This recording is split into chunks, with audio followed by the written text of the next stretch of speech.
Hi, I'm Don. Welcome to Creaturecaster. Today we're painting this Bastion resin-casted miniature from the Final Judgment game. We start with the zenital underpainting and then I'll show and talk you through the basic painting process of an OSL effect. So join me today as we paint this awesome miniature and turn it into this. So let's paint. We're painting with Cuttlefish colors for the whole painting process of this mini. We are thinning with Merlin's medium. We're just adding a small amount for the base colors. The Merlin's medium gives better flow to the paint, but of course you could use water.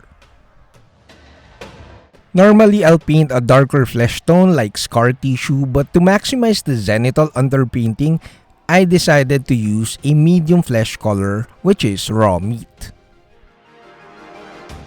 Now we paint the rest of the base colors of this model. Using the mountain and eventually the white knight, I decided to add more volume and definition to the cloak before I paint the color.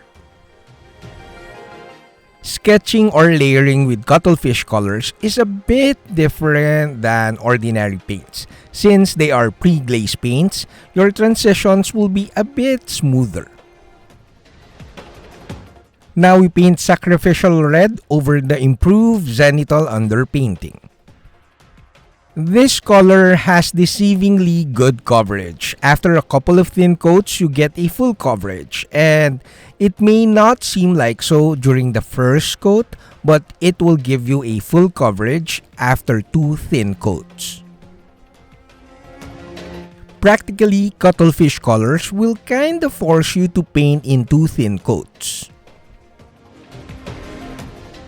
Now we paint the blue color. This particular color has very good coverage and it's just a matter of laying it down over the miniature. If you are happy with the tone of the first coat, the second coat you could use to paint along the crevices and create more shade. Now we use Badlands Brown. This is a reddish brown color and we'll use it as a shade for the red cloak. If you want more contrast, I recommend you use charred remains or any dark blue or dark purple color. I kinda played it safe here though, so Badlands Brown will do for now. Now we paint the hair. Similar to the red color, this will take a couple of thin coats to get a full coverage. Similar to the blue color, if you're happy with the tone of the first coat, you may use the second coat to paint along the crevices. Now we start painting the non-metallic metal painting of the armor using the mountain. Painting non-metallic metal over such a very detailed model is super easy. You just need to paint where you think the highlights would fall. So it's a matter of just painting the raised areas of the armor parts. Note that painting non-metallic metal over black paint is easier since you just have to sketch where the highlights would fall. Painting NMM over zenital can be done, but I find it easier for me to paint over black paint. Now here lies the strength of these Cuttlefish colors. Now from here onwards, the painting of the highlights or the shades over the base colors is geared towards complementing the OSL effect. After painting the lighter color to simulate the lighting coming from the OSL, now we paint some shades to the skin.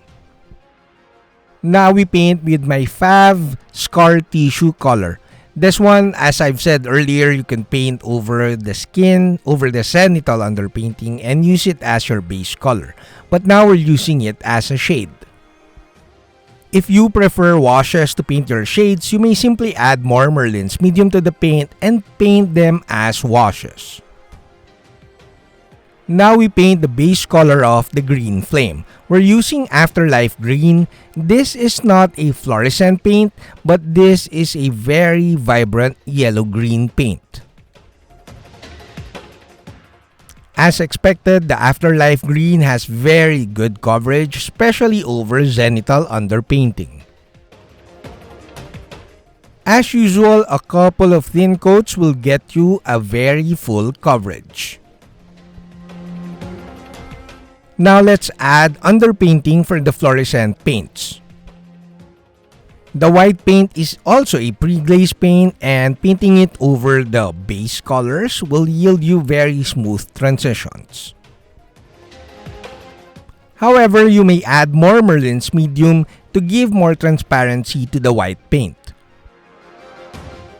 Just paint the white highlights where you think the OSL or the green flame will have the most intense effect. Whenever you're using the white paint to paint highlights for the non-metallic metal or even for the yellow or blonde hair, do not add too much Merlin's medium. Painting highlights, especially with cuttlefish colors, can be super fun, so you have the tendency to overdo this.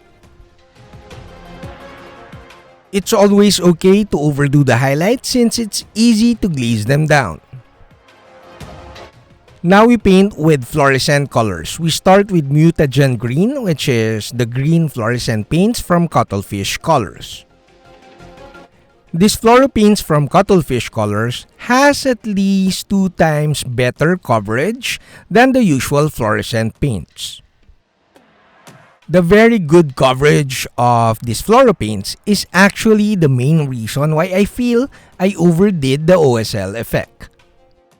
The Mutagen Green is actually the fallout color or the reflection color of this OSL effect, so paint it wherever you think the OSL will fall on the miniature. Now we paint with Channel 6. Well, Channel 6 is the yellow fluoro paints from Cuttlefish Colors.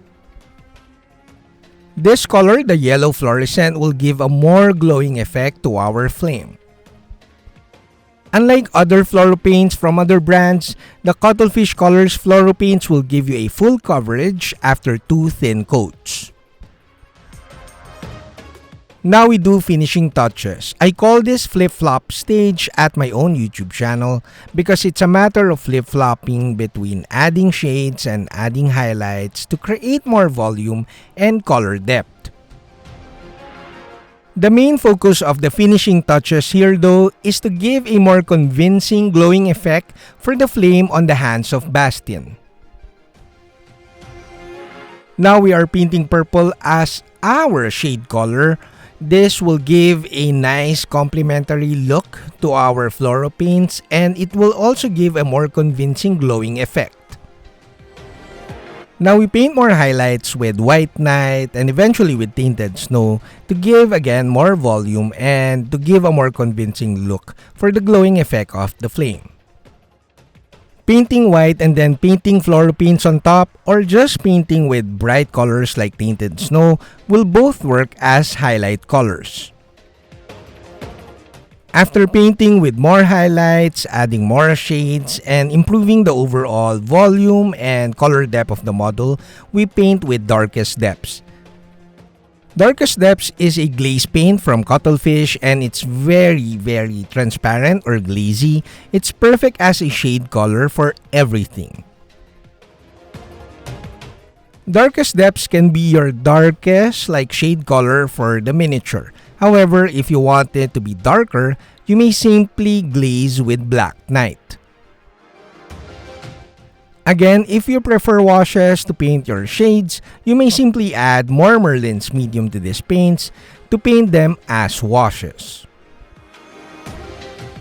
Now we are done. Now it's time for our reveal. I did not apply matte varnish on the model so that you could see the actual finish of the paints. Most of the time, especially for the skin tones or skin colors, these Cuttlefish colors will give you a matte finish even if you use the paints as glazes. However, you might get some occasional satin finish from some of the darker colors. So even though I found that the Cuttlefish colors cures to a very durable finish, I still highly recommend that you apply a quick coat of matte varnish to give an even finish for the whole miniature. There you have it. We're done with this painting and I hope you liked the video. There will be more painting videos here at Creaturecaster. That's it, Pansit.